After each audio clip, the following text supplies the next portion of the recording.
Um, it's good to see everybody here.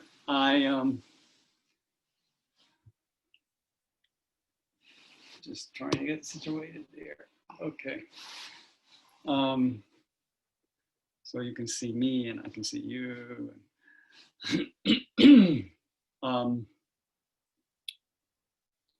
So we are beginning, as Garo said, a 3-part series, tonight being the first part, a sort of extended satsang that to talk about the topic of health.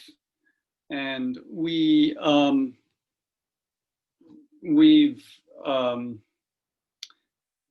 been doing this series now for these many months on sort of health and serenity.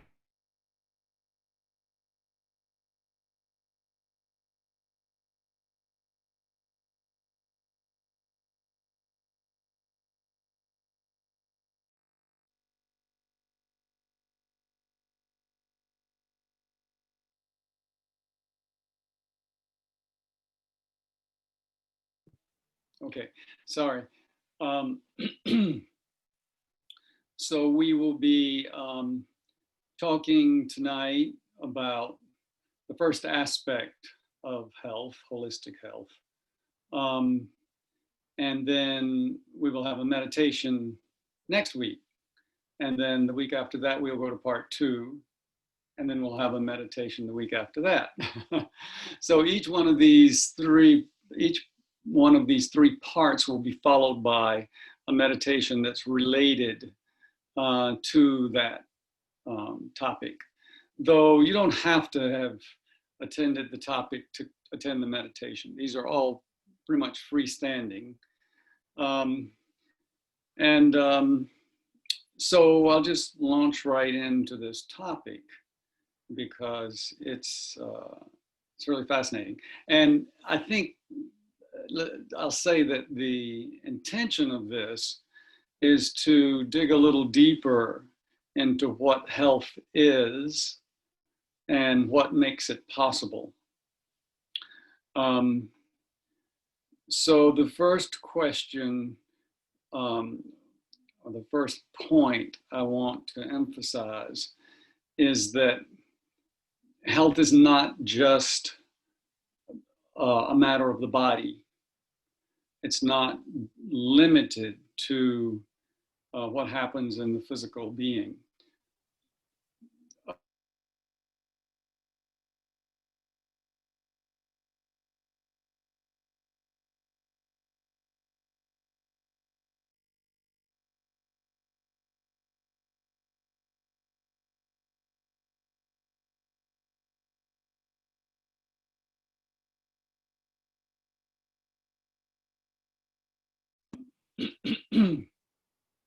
Though we look to the body as an indication of health,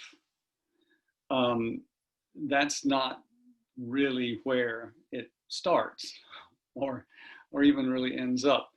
It's just that it's the most obvious physical gross indication of health.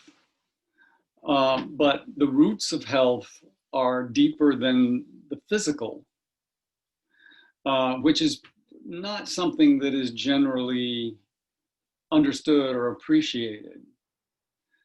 So when we talk about health, we think it has just to do with, what is my blood pressure and what's my weight and all these physical conditions.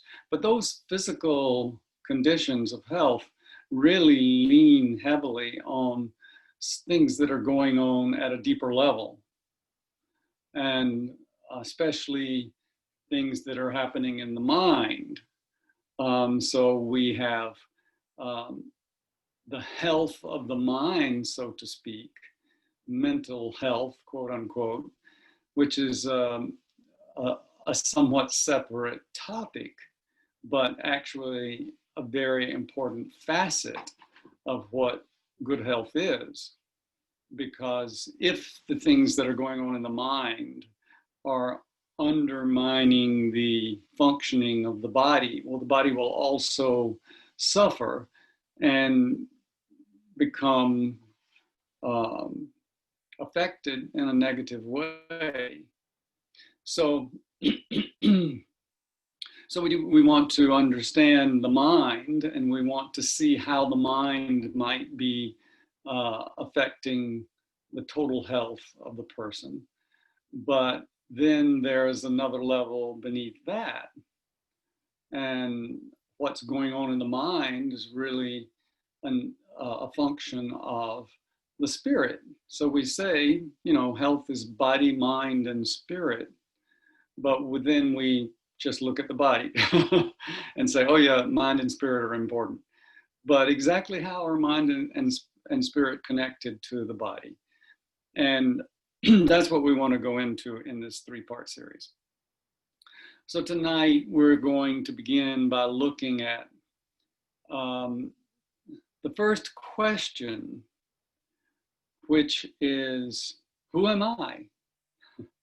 What's our identity? If I ask you, well, who are you? You would probably say something like, this is my name. This is what I do. But if you really wanted to make it quick, you would, and we weren't, you know, sitting face to face, you might pull out a photograph, or you might point to your image here on the Zoom and say, see, that's me. That's who I am. And from this deeper perspective about health, I would have to be doubtful about that. I'd say, no, I don't think that's really who you are. And then you'd think he's crazy. Yes, that's me. See, that's me. And I would say, well, that's your body. That picture I'm seeing is a picture of your body. But is that really who you are, your body? And then you might get impatient with me and say, oh, come on, of course. I mean, you know what I mean. I mean, this is who I am. Look, you know, don't you recognize me? So this may sound trivial, but in fact, it's a very fundamental issue here in talking about health, is who do you think you are? Who are you? What is the essence of who you are? And it's not your physical body. At least that's what the sages have taught us, that no, you identify with your body, and that limits your sense of who you are. But you are something quite more and more extensive and more complex and more interesting, actually, than just your body.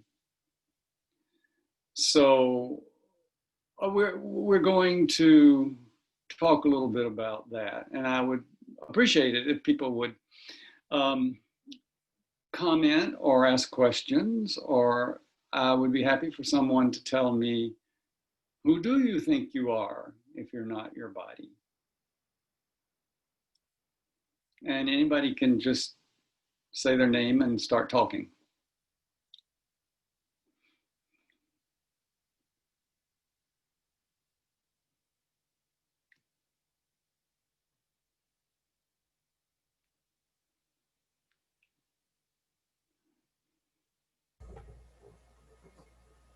Or is everyone now totally confused? Well, I don't know who I am. Swamiji? Yes. Oh, did someone just, so this Ellen. is Ellen. I'll go after you. okay. And so we were having this conversation a few weeks ago, right? Who am I? And we were talking about it in relationship to soul, right? My soul. Mm. And so I don't have an answer. I'm still exploring this question. Who am I? But I think part of me right now thinks it's that piece of the universe that is in me, that is part of me, that is connected to the one. Okay, great. I don't know. I'm still, because there's the question of what's the difference between soul, like who I might be, and my consciousness. And are they the same, or are they different? And and I don't know yet. Still working through those questions. So yes, I'm going to start with soul. How's that? That little soul. Good. Okay. Thank you. That's dropping a very profound and in some ways baffling issue, as well as, well, what is my soul? And so who am I? And it really, on the one hand, this all sounds kind of silly, like, well, I know who I am, why are you asking me this? But on the other hand, in many spiritual traditions, this has been considered a fundamental question and the basis of a lot of the exploration of spiritual life is that question of who am I? So I think it's important for us to sort of set aside our facile assumptions and look deeper, as you're doing, Ellen, about the soul.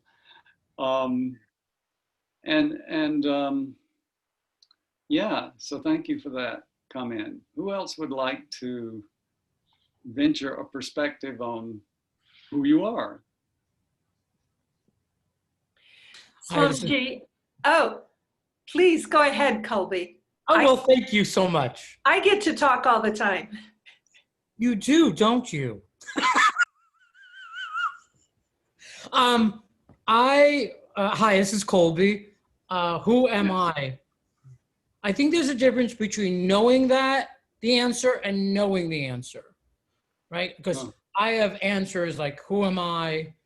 And then there's a distinction between who am I and what am I? I mean, I can go on about I am the universe, I am God, I am the everything, but that may, at times I could feel that, I sense that, and at other times it's just a mental structure.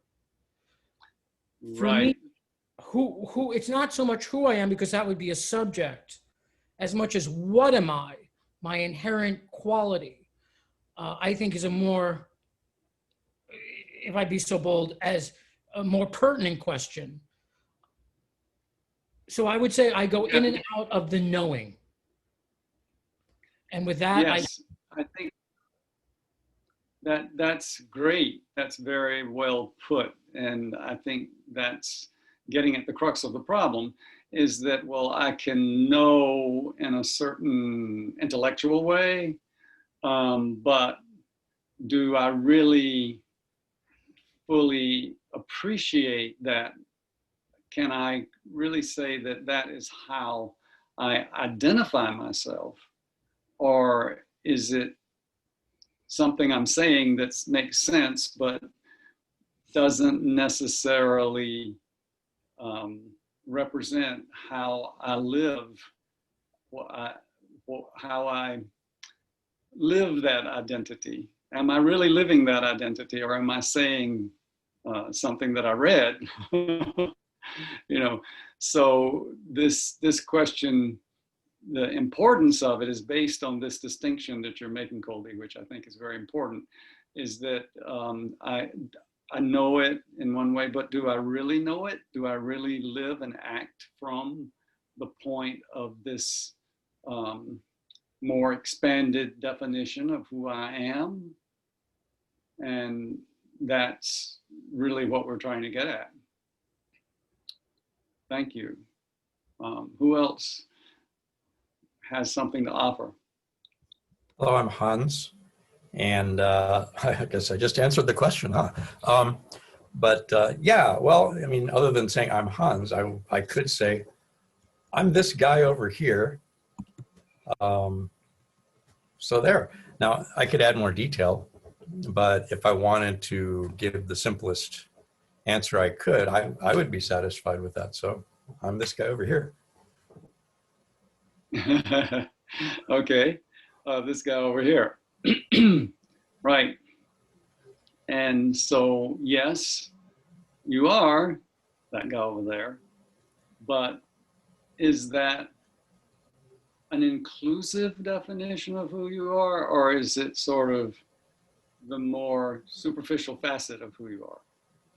Oh, well, yeah, when I say this guy, I mean, well, guy typically means male person. So, you know, I mean, I would say I'm a person, but that doesn't necessarily, I don't think there's anything limiting in saying person, because, you know, that I take person to include, you know, the physical body, the consciousness, awareness, point of view, you know. So, yeah, I would say it's inclusive. I mean, at least that's my meaning behind it.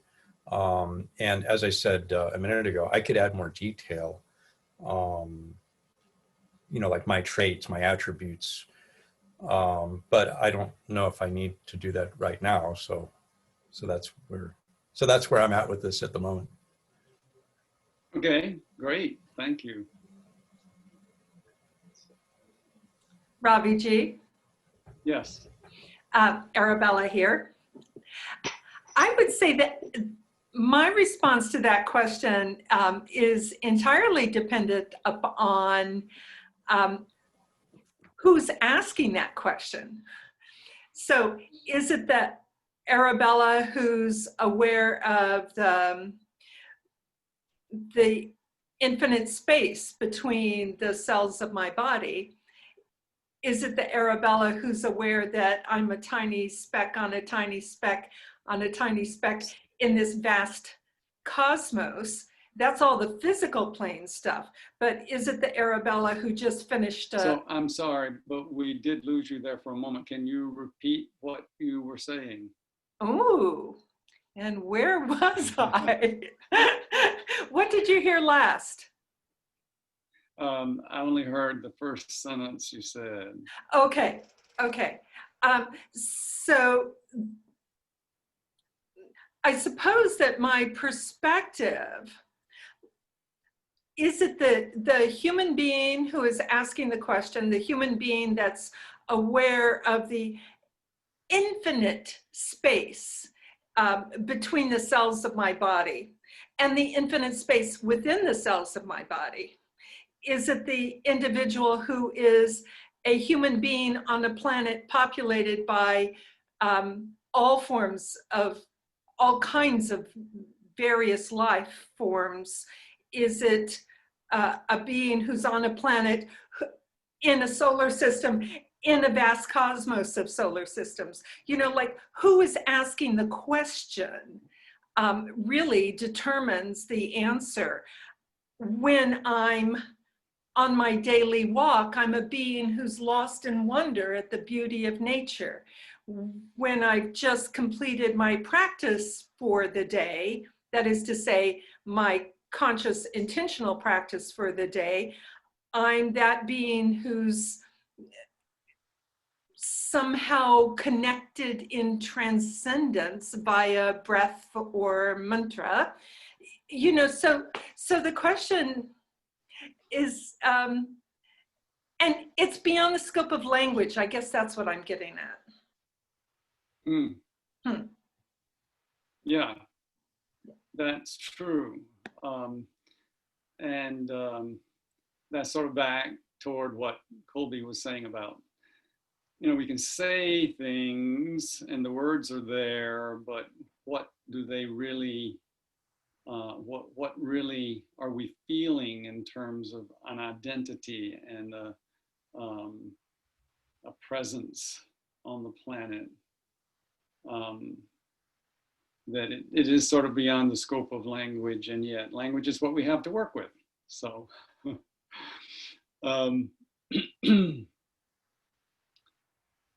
Yeah. It's David. Could I say that I am a range of vibrational frequencies? Could I say that I'm a range of vibrational frequencies? Yes, I like that. And that range of frequencies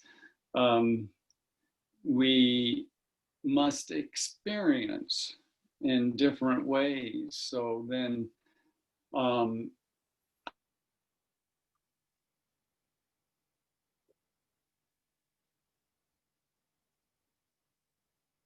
You froze, Swamiji.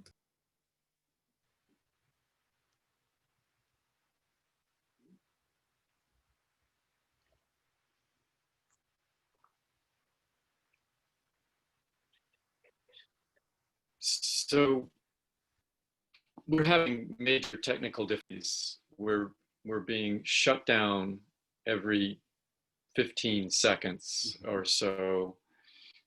And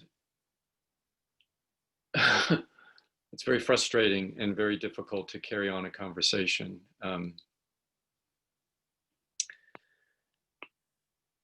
And we get into it, and then all of a sudden we pop out of Zoom completely on this end. It's not a matter of just the screen disappearing. It's we're popped out of Zoom, and then it comes back on. So Swami Ravi is getting very frustrated not being able to hear you or respond to your questions. And it's nothing on anybody's part. It's no video. It's probably our internet link. Being remote has its difficulties. So with sadness, I think we're going to have to conclude. well, Should we let's try it without the video? Yes. Where you do no video and we are all just not video? I know it's not satisfying, but. Well, I think that's a solution, but the thing is that the source is Arabella. We're not the source of the Zoom. So it's more than likely our internet connection. But yes, go ahead and everybody I meant put you your turning off your video. okay, we'll try that. yeah, well, we'll try anything. We'll try that. So we'll pick back up with the question that David just mentioned about his vibration. Yeah. Yes, And- like spectrum of frequencies. That wasn't exactly it, but Right. close. And we'll be on, we'll stop our video, and hopefully this will work. Yeah, and then Lisa, you wanted to speak? Yes, please. I'll wait till you're done. Yes, I'd like to say something too, George. Oh, okay. Go ahead, Lisa. Okay, sorry. So for me, one of my Achilles heel, my greatest challenge is I find that in terms of who am I vacillate and meander through all sorts of, being attached to my body, being able to see myself as part of the infinite cosmos. So on some sort of level, I'm able to do that. However, what frustrates me the most is that if I'm able to embrace all of that possibility, my body doesn't feel like an expression of that infinite possibility. It feels like I keep on the physical plane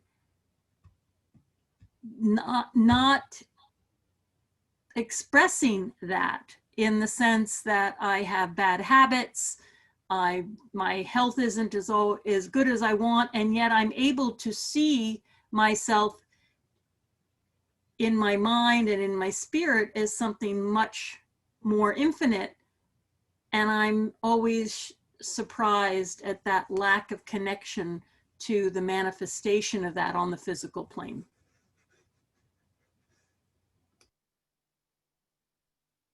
Thank you, yeah, for sharing that. I want to, as long as I'm still being heard, I want to at least pull together a little bit of what people have been saying and say that, yes, we are a multifaceted being. The physical body is part of that. The mind is part of that.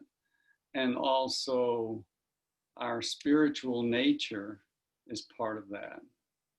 So if we are unaware of the role the mind plays, or if we are unaware of the spiritual aspect of ourselves, then our health will suffer from that lack of connection to those two realms. And that many of the health problems that people are experiencing today, maybe all of the health problems that people are experiencing today, are due in part to this disconnection, where we're not connected to how the mind is playing a role in how we function, and the pain that we feel, and the discomfort and the problems, or not aware that there's something beyond the mind that is a part of who we are, that is actually at the heart of who we are. And the lack of connection with that also disables the body and disables the harmonious functioning of the whole complex body, mind, spirit. So with one of those pieces missing in our awareness, our health begins to deteriorate. And so that's kind of the gist of what I'm hoping we can carry with us tonight, is this idea that we are more than the body, and we're also more than the mind. And that unless that awareness informs everything we do and how we identify ourselves, then our health will suffer. And so therefore, we want to bring those realms into the awareness of our identity and who we are in a thorough and complete and constant way. And of course, we will support that in next week with the meditation that we do, and we will support it in other ways. So I'm just kind of trying to get in the punchlines here before we fade out again, if we fade out again. That gives us something substantial to go home with, or stay at home with. What George wanted to say. And okay, and as long as we're on a run here and this is working, that was maybe a good idea to take us off the video. George, Yeah. we'll ask you. I wanted to say that I was very much aware of, the segments of myself, body and mind and spirit.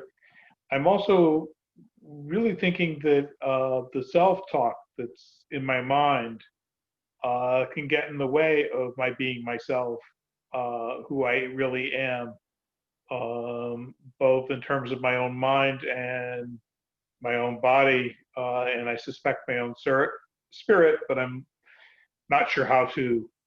But don't know what I would point to validate that.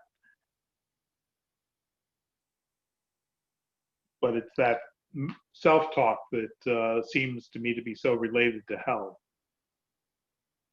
Yes, absolutely. I didn't quite catch all of that, but maybe you could summarize it again.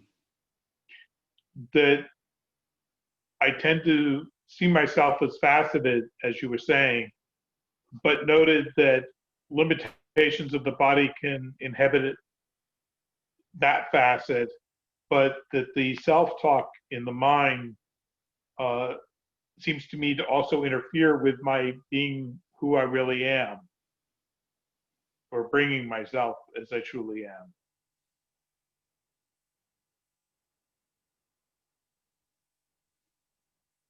Yeah, we're still having some technical problems hearing the whole thing. But thank you for that, and I think I got the gist of it. The mind part you're referring to is definitely really important.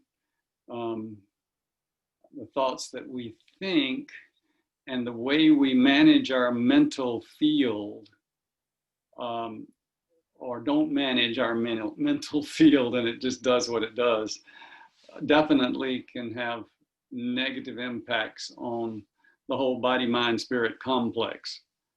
And so that's an area of exploration and an area of work, you might say, in terms of establishing full health, is to monitor what's going on in the mind and choose the things you want to entertain as thoughts. In other words, you want to have going on as thoughts, and let go, avoid, decline the thoughts that you can feel are having a negative effect on you.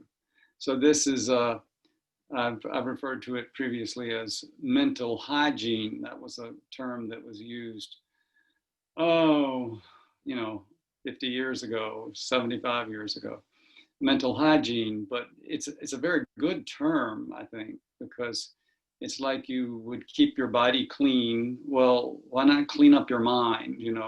There are thoughts that you're entertaining, meaning you're allowing them, you're running them, that are having a negative effect. Then just tune those out, decline them. Don't let them repeat in your mind. Shift your mind to a mantra, or shift your mind to something else. So this area of work called mental hygiene is a very important part of the discussion here. And I think that's relevant to what you were saying. I don't know, are people hearing all of that? Yes. Oh, good. Yes. Oh, wonderful. Thank you, George.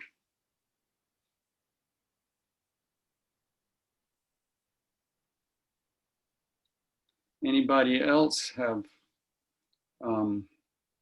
comments or questions or sharing? It's very helpful when people speak. Hey, Swamiji, this is Shiv. I've Yes. been reading a book about Ramana Maharishi, who asked this question of who am I, been reading about this. And the question keeps coming about that if I'm not the body, if I'm not the mind, what is left is just awareness. And maybe and awareness is basically the soul bit of who am I. I don't know if that is the right answer, but when I meditate, that's something which I keep going back to. All which is left is just awareness.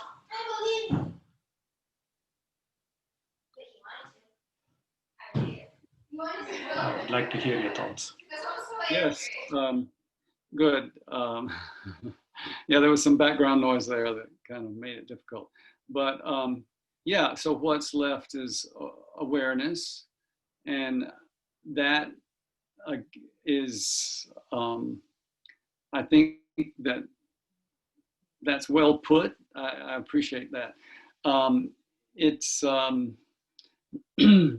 again the limitations of language. Like, well, awareness can mean so many different things. You know, it can be a very narrow awareness, or it can be a vast awareness.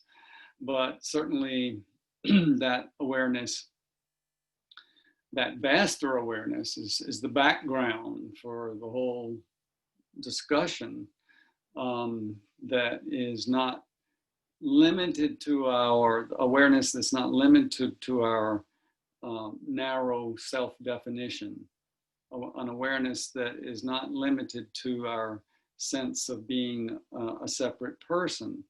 That awareness, if we can begin to get a little sense of it through inadequate words, is taking us into more the spiritual realm of our being, which is at its most developed, is actually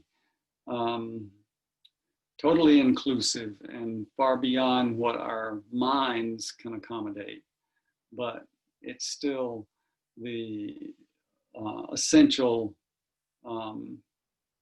background element that must be there for us to have full health, a fullness of health.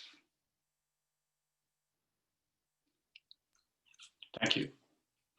Thank you. Great. Well, this is a fascinating discussion despite all the technical obstacles, and I am appreciative of all that everyone's contributing to helping all of us begin to put this in a clearer perspective, because it's very central questions, you know, like, who am I? And after that question, we're going to be talking week after next, after our meditation on who am I, we're going to talk about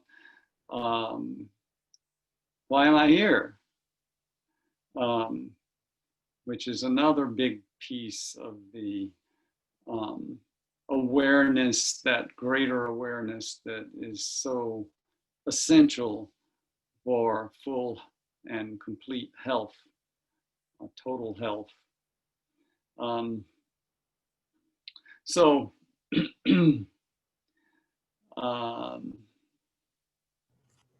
anybody else want to add something before we?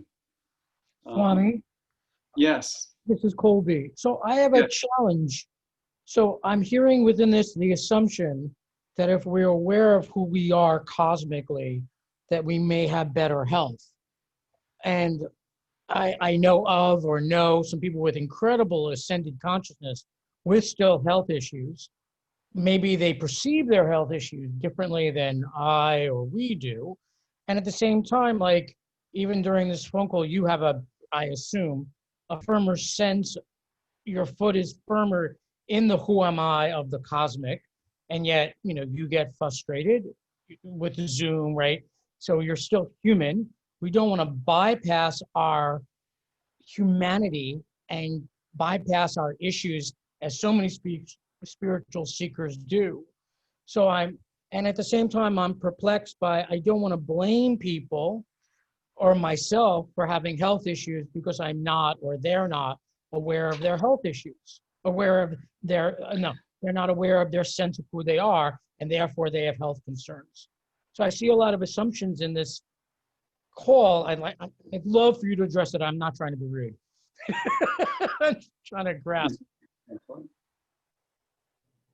You love The Colby, we missed the last part of that. Go ahead and repeat the last. I don't know where the last part was. I'm not trying to be rude. I'm just trying to understand the underpinnings of the conversation. So I've said, okay, go ahead, sir. Go ahead. Yes. thank you for that.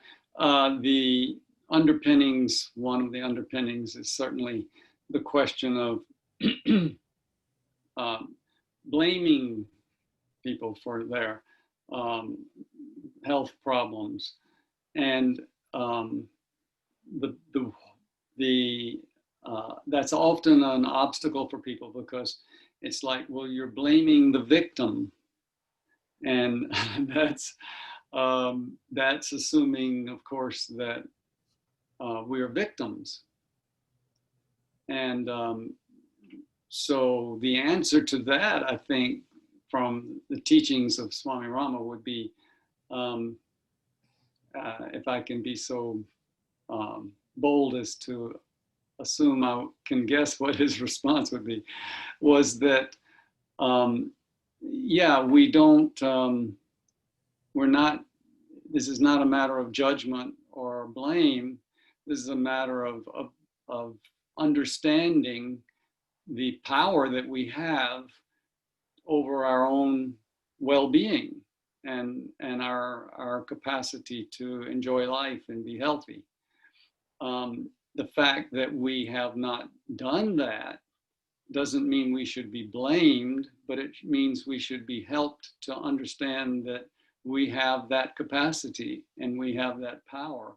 Because a lot of our conditioning and teaching and upbringing implies that we don't have the capacity to be healthy, that it's all a matter of happenstance, or that, you know, things come along and they attack us and make us sick.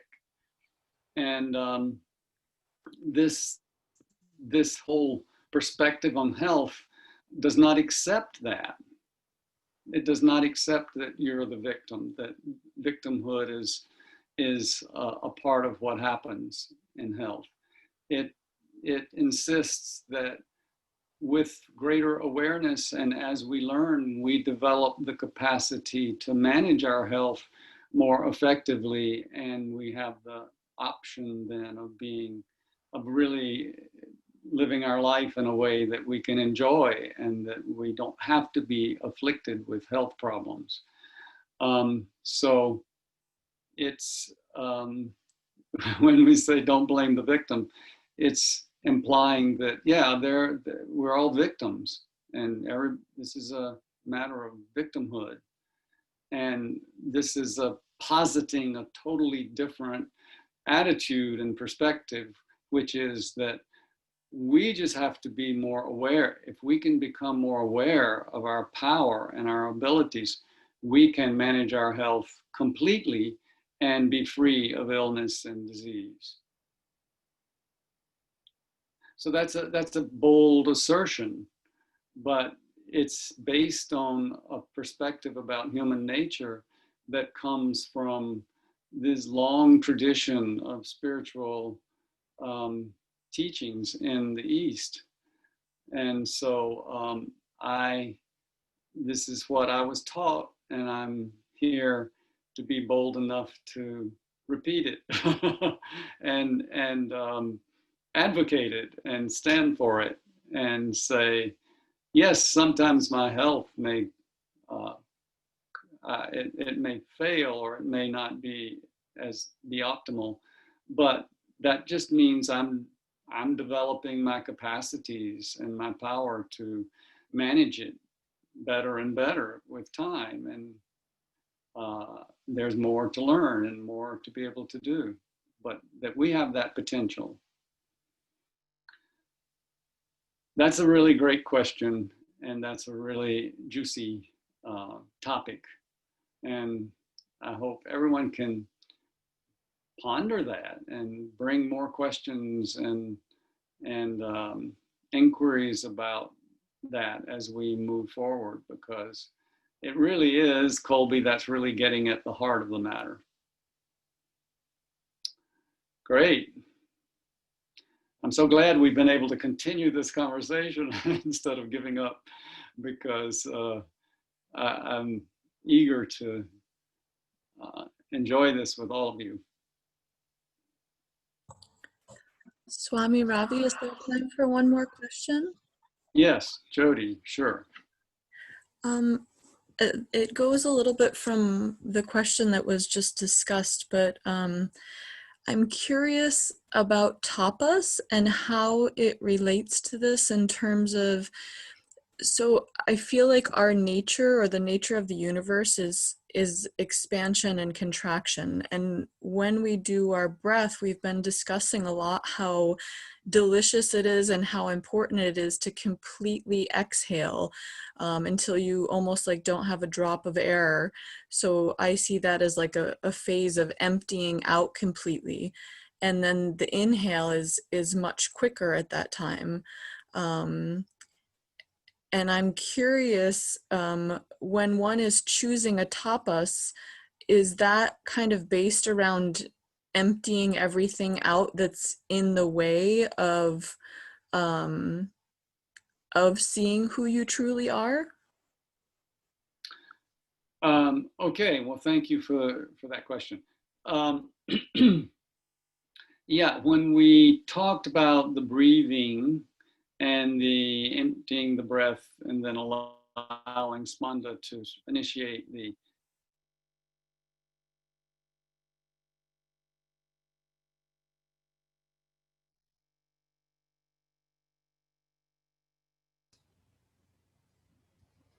We lost you.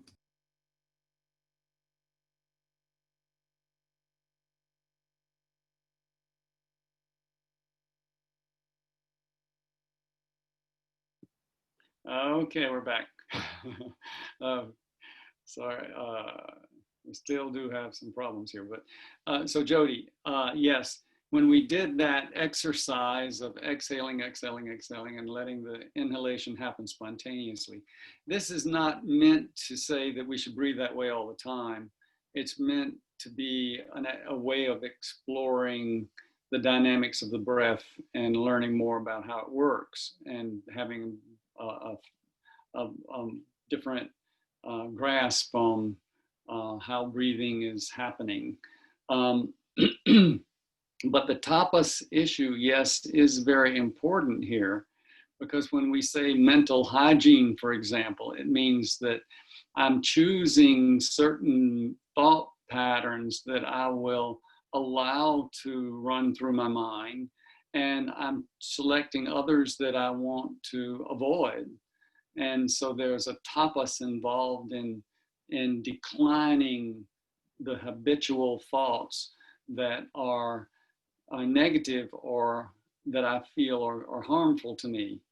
So when I recognize those thoughts and then shift attention away from them, then that is using the principle of tapas to decline a habit, so to speak. And those negative thoughts become habitual, and that's damaging to me. So I apply tapas to that particular thought pattern. So tapas plays an important role here. Yes. Does that help?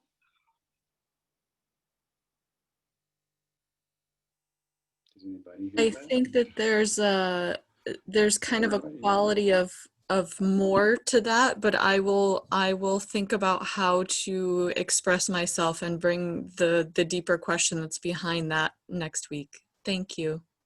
Great. Thank you.